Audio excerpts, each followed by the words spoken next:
Modeling revolves around the editing of meshes. But what are meshes? A mesh is a collection of vertices, edges, and faces that describe the shape of a 3D object. But then you ask, what are vertices, edges, and faces? Vertices is the plural form of vertex, which represents a single point. Edges are the line segments between vertices. And faces are flat surfaces enclosed by edges, but some software will also call these polygons. You've probably heard the term polygons or polys when people refer to 3D models. If a model is made of polygons, it is a mesh.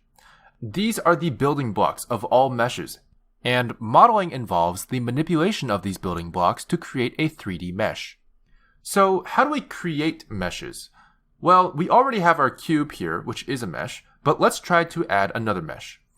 If we go into the Add menu we had used before to add objects, you'll notice that it looks a little bit different. Because we're in edit mode, Blender only allows us to add mesh shapes. These are the same options that belong to the mesh category in the Object Add menu. Let's go ahead and add a UV sphere.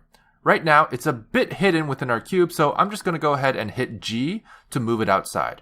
As you can see, this UV sphere is made of vertices, edges, and faces, and so it is a mesh. It should be noted, however, that adding meshes in this way will add the mesh shape to the original cube object's mesh data.